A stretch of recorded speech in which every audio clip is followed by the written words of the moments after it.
നമസ്കാരം, ഞാൻ doctor Vaishakh V Kumar, KIMS health Kottayam ഹോസ്പിറ്റലിലെ ചെസ്റ്റ് സ്പെഷ്യലിസ്റ്റ് ആണ്. നമ്മളിന്നിവിടെ പറയാൻ ഉദ്ദേശിക്കുന്ന ടോപ്പിക്ക് പുകവലിയും അതുകൊണ്ടുണ്ടാവുന്ന ദൂഷ്യവശങ്ങളും അതെങ്ങനെ നമുക്ക് ഉപേക്ഷിക്കാം, ആ ശീലം ഉപേക്ഷിക്കാം എന്നുള്ളതിനെ കുറിച്ചാണ്. പുകവലി വർഷങ്ങളായിട്ട് നമ്മുടെ നാട്ടിൽ എല്ലാവരും യൗവനത്തിലുള്ളവരും വാർദ്ധക്യത്തിലുള്ളവരും എല്ലാം ശീലിച്ചു വരുന്ന ഒരു ദുഷിച്ച അല്ലെങ്കിൽ ഒരു ചീത്തയായ ഒരു ശീലമാണ്. അപ്പോൾ അതുകൊണ്ട് പല പല മാറാ അസുഖങ്ങളും ക്യാൻസർ പോലുള്ള അസുഖങ്ങളും COPD അങ്ങനെയുള്ള പല പല അസുഖങ്ങളും ഇന്നും നമ്മുടെ നാട്ടിൽ നിലവിലുണ്ട്. ഇതിനെപ്പറ്റി പല വർഷങ്ങളായിട്ടുള്ള ബോധവൽക്കരണം നടക്കുന്നുണ്ടെങ്കിലും ഇപ്പോഴും ആൾക്കാർ ഈ ശീലം വിട്ടുകൊടുക്കാൻ തയ്യാറാകുന്നില്ല. അപ്പോൾ ഒരു വ്യക്തി ഒരു പുകവലിക്കുമ്പോൾ എന്താണ് ആ വ്യക്തിയുടെ ഉള്ളിൽ നടക്കുന്ന പ്രക്രിയ? ഒരു സിഗരറ്റ് വലിക്കുമ്പോൾ ആ വ്യക്തിയിൽ ഏകദേശം ഒരു പാക്കറ്റ് സിഗരറ്റ് വലിക്കുമ്പോൾ 4800 കെമിക്കൽസാണ് ആ വ്യക്തിയുടെ ശ്വാസകോശത്തിൽ അടിയുന്നത്. അതിനകത്ത് ഒരേ ഒരു കെമിക്കൽ പദാർത്ഥമാണ് നിക്കോട്ടിൻ. ആ ഒരു പദാർത്ഥം മാത്രമാണ് അദ്ദേഹത്തിന് അഡിക്ഷൻ, ആ സ്മോക്കിങ്ങിനോടോ അല്ലെ പുകവലിയോടുള്ള അഡിക്ഷൻ കൊടുക്കുന്നത്. അതിനു വേണ്ടി മാത്രം ആണ് ബാക്കിയുള്ള അത്രയും കെമിക്കൽസ് ഒരു വ്യക്തി ശ്വസിച്ച് കയറ്റുന്നത്. അപ്പോൾ അതിനകത്ത് കാഡ്മിയം, ആഴ്സനിക്, പയറിൻ, ബെൻസോപയറിൻ അങ്ങനെയുള്ള പല കെമിക്കൽസും ഉണ്ട്. ഇതെല്ലാം ക്യാൻസർ ഉണ്ടാക്കുന്നവയാണ്. പക്ഷേ ഇതെല്ലാം അറിഞ്ഞുകൊണ്ട് തന്നെയും ആ നിക്കോട്ടിൻ എന്നുള്ളൊരു കെമിക്കലിൻ്റെ അത് ഒരു വ്യക്തി സിഗരറ്റ് വലിച്ചു കഴിഞ്ഞാൽ 30 സെക്കൻഡിനുള്ളിൽ നിക്കോട്ടിൻ ബ്ലഡിൽ കയറുകയും അതുവഴി ബ്രെയിനിൽ അതിൻ്റെ എഫക്റ്റ് വരികയും ചെയ്യും. അപ്പോൾ അത് ആ ഒരു നിക്കോട്ടിൻ്റെ എഫക്റ്റ് ബ്രെയിനിൽ ചെല്ലുമ്പോൾ ഒരു കിക്ക്, ആ ഒരു കിക്കിന് വേണ്ടിയാണ് ഇത്രയും കെമിക്കൽസ് ഒരു വ്യക്തി വലിച്ചു കയറ്റുന്നത്. പിന്നെയുള്ള ഒരു മേജർ കെമിക്കൽ എന്ന് പറയുന്നത് ടാറാണ്. നമ്മൾ പല പരസ്യത്തിലും കണ്ടിട്ടുണ്ട്, ശ്വാസകോശം സ്പോഞ്ച് പോലെ എന്നൊക്കെ പറയുന്ന പരസ്യത്തിലും കണ്ടിട്ടുണ്ട്.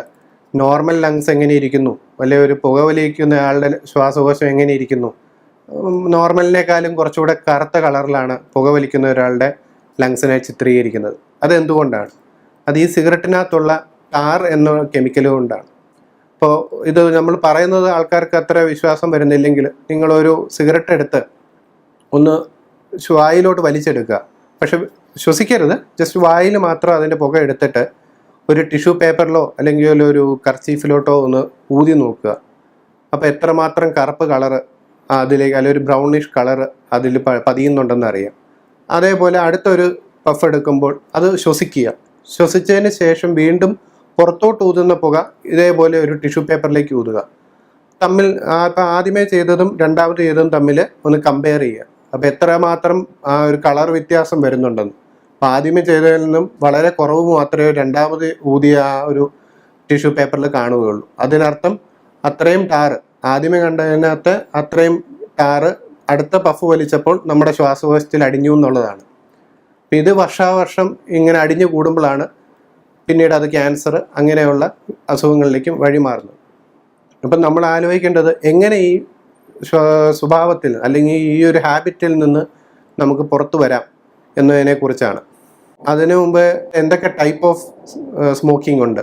നമ്മുടെ നാട്ടിൽ കോമൺ ആയിട്ട് അവൈലബിൾ ആയിട്ടുള്ളത് ബീഡിയാണ്, പിന്നെ സിഗരറ്റ്, പിന്നെ ഹുക്ക, ഇലക്ട്രിക് സിഗരറ്റ് എല്ലാം അവൈലബിൾ ആണെങ്കിലും ബീഡിയും സിഗരറ്റുമാണ് ഏറ്റവും കോമൺ, എല്ലാവർക്കും എവിടെ ചെന്നാലും കിട്ടുന്നതാണ്. പക്ഷേ ഒരു ബീഡി വലിക്കുന്ന ഒരാൾ സിഗരറ്റ് വലിക്കുന്നതിനേക്കാളും 5 ഇരട്ടി ടാറും കെമിക്കൽസുമാണ് വലിച്ചു കയറ്റുന്നത്. കാരണം അതിനകത്ത് ഫിൽറ്റർ ഇല്ല, അതിൻ്റെ പ്രിപ്പറേഷൻ അത്രയും വെൽ പ്രിസർവ്ഡ് ഒന്നും അല്ല, ഒരു നോർമൽ പ്രിപ്പറേഷനാണ്, എല്ലാം റോ ആയിട്ടാണ് അതിനകത്തെ കണ്ടൻസ് ഒക്കെ പ്രിപ്പയർ ചെയ്ത് വെക്കുന്നത്. സിഗരറ്റ് വലിച്ചതിനേക്കാളും 5 ഇരട്ടിയാണ് ഒരാൾ ബീഡി വലിക്കുമ്പോൾ അയാളുടെ ഉള്ളിൽ ചെല്ലുന്ന കെമിക്കൽ പദാർത്ഥങ്ങൾ. പിന്നെ എന്തൊക്കെ ടൈപ്പ് ഓഫ് സ്മോക്കിംഗ് ഉണ്ട്? അപ്പം നമ്മൾ ആൾക്കാർ വിചാരിക്കും ടൈപ്പ് ഓഫ് സ്മോക്കിംഗ് എന്ന് പറഞ്ഞാൽ എന്താ, നമ്മൾ ജസ്റ്റ് ഒരു പഫ് എടുക്കുന്നു, അത് മാത്രമല്ല. അപ്പോൾ ചില ആൾക്കാർ നോർമൽ സ്മോക്ക് ചെയ്യുന്നവരുണ്ട്, ചിലവർ സിഗരറ്റ് കത്തിച്ചിട്ട് അത് നോർമൽ ടൈപ്പ് എടുക്കുന്നവർക്ക് നമ്മൾ ഫസ്റ്റ് ഹാൻഡ് സ്മോക്കേഴ്സ് എന്ന് പറയും. സിഗരറ്റ് കത്തിച്ചിട്ട് ആ കത്തിയ ഭാഗം വായിക്കകത്ത് വെച്ച് വലിക്കുന്ന ഒരു കൂട്ടരുണ്ട്, അതിന് സെക്കൻഡ് ഹാൻഡ് സ്മോക്കേഴ്സ്. അല്ലെ അതിൻ്റെ ഉള്ളിൽ വരുന്ന കത്തുന്ന ഭാഗത്തുനിന്ന് വരുന്ന സ്മോക്ക് എടുക്കുന്നത് സെക്കൻഡ് ഹാൻഡ് സ്മോക്കർ എന്ന് പറയും. അത് ഫസ്റ്റിനേക്കാളും 3 ഇരട്ടി കെമിക്കൽസിൻ്റെ പ്രസൻസും അമോണിയയുടെ പ്രസൻസും കൂടുതലുള്ള സ്മോക്കാണ് സെക്കൻഡ് ഹാൻഡ് സ്മോക്ക്. മൂന്നാമതുള്ളത് തേർഡ് ഹാൻഡ് സ്മോക്ക്. അത് എന്ന് പറഞ്ഞാൽ ഒരു സിഗരറ്റ് വലിക്കുന്ന ഒരു വ്യക്തിയുടെ ശരീരത്തിൽ, അല്ലെങ്കിൽ അയാളുടെ ശ്വാസത്തിൽ, അല്ലെങ്കിൽ നമ്മൾ വലിക്കുന്ന ഒരു റൂമിൽ നിന്ന് കഴിഞ്ഞാൽ അവിടുത്തെ കർട്ടൻ, ബെഡ്ഷീറ്റ്, അല്ലെ ഓഫീസ്, അവിടെയെല്ലാം ഇത് നമ്മുടെ സ്മോക്ക് എക്സൈൽ ഊതി വിടുന്ന ആ സ്മോക്കിൻ്റെ അംശങ്ങൾ കാണും. ഇതുകൊണ്ട് അവരുമായിട്ട് അടുത്ത് ഇടപെടുന്ന ആൾക്കാർ, അപ്പോൾ ഒരു വ്യക്തിയാണെങ്കിൽ അയാളുടെ ഭാര്യ, കുട്ടികൾ, അല്ലെങ്കിൽ അച്ഛൻ, അമ്മ, അല്ലെ ഓഫീസിലുള്ള സ്റ്റാഫ്, അവരിലേക്കെല്ലാം ഇതിൻ്റെ പ്രസൻസ് ചെല്ലുന്നു. അപ്പോൾ അവരൊന്നും സിഗരറ്റ് വലിക്കാതെ തന്നെ ഈ ഒരു സിഗരറ്റ് വലിയുടെ ദൂഷ്യഫലങ്ങൾ അനുഭവിക്കുന്നു എന്നാണ് അതിനർത്ഥം. ഇങ്ങനെ മേജറായിട്ട് 3 ടൈപ്പാണ് സ്മോക്കിംഗ് നമ്മൾ പറയുന്നത്. അപ്പോൾ ഇനി എങ്ങനെ ഈ ഒരു ശീലത്തിൽ നിന്ന് നമുക്ക് പുറത്തു വരാം? അപ്പോൾ ഇതിന് നമ്മൾ യൂഷ്വലി ഡോക്ടേഴ്സിനിടയ്ക്ക് പറയാറുള്ളത് 5A ആണ്, 5 A's. ഒന്ന് ആസ്ക്. ആസ്ക് എന്ന് പറയുമ്പോൾ പേഷ്യൻറ്റിനോട് ചോദിക്കുക, നിങ്ങൾ എങ്ങനെയാണ് സ്മോക്കിംഗ്, അയാളുടെ പാറ്റേൺ എന്താണ്, എത്ര സിഗരറ്റ് വലിക്കുന്നു. പിന്നെ അഡ്വൈസ്. അഡ്വൈസ് എന്ന് പറയുമ്പോൾ നമ്മൾ അവരോട് ഇതിൻ്റെ ദൂഷ്യഫലങ്ങളെ പറ്റിയെല്ലാം പറഞ്ഞ് അവരെ ബോധവൽക്കരിക്കാൻ നോക്കുന്നു. അവർക്ക് ഇതിൽ നിന്ന് മാറാനുള്ള ചികിത്സകളെ പറ്റിയൊക്കെ പറഞ്ഞു കൊടുക്കുന്നു. അടുത്തത് അസസ്. അസസ് എന്ന് പറയുമ്പോൾ ആ വ്യക്തിക്ക്, അല്ലെങ്കിൽ ഞങ്ങളുടെ ഡോക്ടേഴ്സിനടുത്ത് വരുന്ന ആ ഒരു വ്യക്തിക്ക് സ്മോക്കിങ്ങിൽ നിന്ന് പുറത്തു വരാൻ എത്രമാത്രം താല്പര്യമുണ്ട് എന്ന് നമ്മൾ അസസ് ചെയ്യുന്നു. 4ാമത്തേതിനകത്ത് അസിസ്റ്റ്. അസിസ്റ്റ് എന്ന് പറയുമ്പോൾ നമ്മൾ അവരെ ഹെൽപ്പ് ചെയ്യുക, അവർക്കുള്ള മരുന്നുകൾ പ്രൊവൈഡ് ചെയ്യുക, അവർക്ക് അഡ്വൈസുകൾ കൊടുക്കുക, ബിഹേവിയറൽ തെറാപ്പി അഡ്വൈസ് ചെയ്യുക. 5ാമതുള്ളത് അറേഞ്ചാണ്. 5ാമത് അറേഞ്ച് എന്ന് പറയുമ്പോൾ അവർക്ക് വേണ്ട മരുന്നുകൾ, അവർക്ക് വേണ്ട നിക്കോട്ടിൻ തെറാപ്പിയുടെ മരുന്നുകൾ, ഇവർക്ക് വേണ്ട പാംപ്ലെറ്റ്സ്, ബുക്സ്, ഇതിൽ നിന്നുള്ള ഗൈഡ് ലൈൻസ്, പുറത്തു വരാനുള്ള ഗൈഡ് ലൈൻസ്, ഇതെല്ലാം അവർക്ക് അറേഞ്ച് ചെയ്ത് കൊടുക്കുക. അതെല്ലാം അവർക്ക് ഈ സ്വഭാവത്തിൽ നിന്ന് പുറത്തു വരാനുള്ള ഒരു ഉത്തേജനമാകും. ഓക്കെ, ഇങ്ങനെ 5 A's ആണ് നമ്മൾ ഡോക്ടർമാർ യൂഷ്വലി ഫോളോ ചെയ്യാറുള്ളത്. അപ്പം ഇനി എങ്ങനെ നമുക്ക് സ്മോക്കിങ്ങിൽ നിന്ന് പുറത്തു വരാമെന്ന് ചിന്തിക്കാം. അപ്പം ഇതിന് ആദ്യം വേണ്ടത് ആ വ്യക്തിയുടെ, അല്ല ആ ഒരു പേഷ്യൻറ്റിൻ്റെ മനസാന്നിധ്യമാണ്. നമ്മൾ എത്രയൊക്കെ ഡോക്ടർ പറഞ്ഞു കഴിഞ്ഞാലും സ്വയം ഒരു ചിന്തയുണ്ടായി എനിക്ക് സ്മോക്കിംഗ് നിർത്തണം എന്നുള്ളൊരു ഉള്ളിൽ ഒരു ചിന്തയോ അല്ലെങ്കിൽ ഒരു വിൽ ഉണ്ടെങ്കിൽ മാത്രമേ നമുക്ക് സക്സസ്ഫുൾ ആയിട്ട് ഏതൊരു വ്യക്തിയെയും സ്മോക്കിംഗ് അഡിക്ഷനിൽ നിന്ന് പുറത്തു കൊണ്ടുവരാൻ പറ്റുള്ളൂ. അപ്പം അതിന് നമ്മൾ ആദ്യമേ കൊടുക്കുന്നത് കോഗ്നിറ്റീവ് ബിഹേവിയറൽ തെറാപ്പി എന്നാണ്. അതിനകത്ത് കൗൺസിലിംഗ് ഉണ്ട്, സിംഗിൾ 1-on-1, അതായത് ഒരു കൗൺസിലറും പേഷ്യൻറ്റും മാത്രമുള്ള കൗൺസിലിംഗ് ഉണ്ട്, ഗ്രൂപ്പ് കൗൺസിലിംഗ് ഉണ്ട്, ടെലിഫോണിക് കൗൺസിലിംഗ് ഉണ്ട്. അങ്ങനെ കുറേ കൗൺസിലിംഗ് സെഷൻസ് ഉണ്ട്. അതുവഴി പേഷ്യൻറ്റിന് ഉണ്ടാവുന്ന ബുദ്ധിമുട്ടുകൾ, ഇപ്പോൾ സ്മോക്കിംഗ് നിർത്തി കഴിയുമ്പോൾ ഉണ്ടാവുന്ന വിഡ്രോവൽ സിംറ്റംസ് എങ്ങനെ തരണം ചെയ്യാം, അവർക്ക് വേണ്ട മെൻ്റൽ സപ്പോർട്ട്, ഫാമിലിക്ക് എന്തൊക്കെ സപ്പോർട്ടുകൾ ചെയ്യാം എന്നുള്ളത് അവരെ പഠിപ്പിക്കുക. അതൊക്കെയാണ് ഈ കൗൺസിലിംഗ് സെക്ഷനിൽ ഉൾപ്പെടുന്നത്. പിന്നെ ഉള്ള 2ാമത്തെ മേജർ തെറാപ്പി നമ്മളിപ്പോൾ ഏറ്റവും കോമൺ ആയിട്ട് യൂസ് ചെയ്യുന്നതാണ് നിക്കോട്ടിൻ റീപ്ലേസ്മെൻറ്റ് തെറാപ്പി. അതായത് ഞാൻ നേരത്തെ പറഞ്ഞതുപോലെ ഈ സിഗരറ്റ് വലിക്കുന്നതിനകത്തെ ആ കെമിക്കൽസിൽ നിക്കോട്ടിൻ എന്നുള്ളൊരു പദാർത്ഥം മാത്രമാണ് ഈ അഡിക്ഷൻ ഉണ്ടാക്കുന്നത്. അപ്പോൾ ആ ഒരു നിക്കോട്ടിൻ കിട്ടാൻ വേണ്ടിയാണ് ആ വ്യക്തി ഇത്രയും കെമിക്കൽസ് ശ്വസിക്കുന്നത്. അപ്പോൾ നമുക്ക് ആ നിക്കോട്ടിൻ മാത്രം പ്രൊവൈഡ് ചെയ്യുക. അപ്പോൾ നമ്മുടെ ഇപ്പോഴത്തെ നാട്ടിലെ എല്ലാ ഫാർമസികളിലും പല രീതിയിലുള്ള നിക്കോട്ടിൻ റീപ്ലേസ്മെൻറ്റ് തെറാപ്പീസ് അവൈലബിൾ ആണ്. ചൂയിങ്ഗമായിട്ട്, അല്ലെങ്കിൽ മുട്ടായി പരുവത്തിൽ, അല്ലെങ്കിൽ പാച്ചസ് ആയിട്ട്, അല്ലെങ്കിൽ പാസ്റ്റൈൽസ് ആയിട്ട്, ഇപ്പോൾ പുതിയതായിട്ട് നേസൽ സ്പ്രേയും വരുന്നുണ്ട്. അപ്പം ഇതെല്ലാം യൂസ് ചെയ്യാം. അവർക്ക് ഒരു നിക്കോട്ടിൻ ഗം എന്ന് പറയുന്നത് 2 മണിക്കൂർ തൊട്ട് 3 മണിക്കൂർ വരെയൊക്കെ യൂസ് ചെയ്യുന്നവരുണ്ട്. ഒരു ദിവസം ഒരു 10 ചൂയിങ്ഗം വരെ നമുക്ക് യൂസ് ചെയ്യാം എന്നാണ് കണക്ക്. പക്ഷേ ഇതെല്ലാം ഒരു ഡോക്ടറെ കണ്ട്, ഒരു പൾമനോളജിസ്റ്റിനെയോ ഒരു ഫിസിഷ്യനെയോ കണ്ട് വേണ്ട ഡോസ് എത്രയാണ് എന്ന് അറിഞ്ഞിട്ട് വേണം തുടങ്ങാൻ. ചിലവരുണ്ട് ഡോക്ടർമാരൊന്നും കാണാതെ നേരെ ഫാർമസിയിൽ പോയി ഒരു നിക്കോട്ടിൻ ഗം മേടിച്ച് കഴിക്കുന്നു. അവസാനം നിക്കോട്ടിൻ ഗമ്മും യൂസ് ചെയ്യും, അതിൻ്റെ ഒപ്പം തന്നെ അവർ സിഗരറ്റും യൂസ് ചെയ്യും. അതുകൊണ്ടൊരു പ്രയോജനവുമില്ല. അവരോട് ഞാനെല്ലാം ട്രൈ ചെയ്തു, പക്ഷേ എനിക്ക് അതുകൊണ്ടൊരു ഗുണവും കിട്ടിയില്ല എന്ന് പറയും. പക്ഷെ അത് ഒരു സിസ്റ്റമാറ്റിക് ആയിട്ടുള്ള ഒരു ട്രീറ്റ്മെൻറ്റ് അവർ ഫോളോ ചെയ്തിട്ടില്ല എന്നുള്ളതാണ് അതിൻ്റെ അർത്ഥം.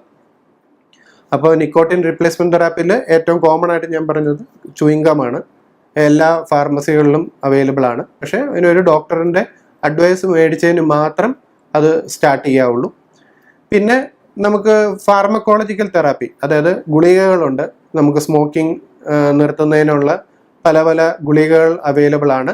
പക്ഷെ അതിനും റെഗുലറായിട്ടൊരു ഡോക്ടറുമായിട്ട് ഫോളോ അപ്പ്, ഒരു ഫിസിഷ്യനോ അല്ലെങ്കിൽ ഒരു പൾമനോളജിസ്റ്റായിട്ട് ഒരു ഫോളോ അപ്പിൽ വേണം. അതിന് അളവ് ചെറിയ ഡോസിൽ തുടങ്ങി ഫുൾ ഡോസിലായി മാസങ്ങൾ, ചിലപ്പോൾ 1-2 മാസം കൊണ്ട് നമുക്ക് ഈ ഒരു സ്മോക്കിങ്ങിൽ നിന്ന് പുറത്തു വരാൻ സാധിക്കുന്നതാണ്.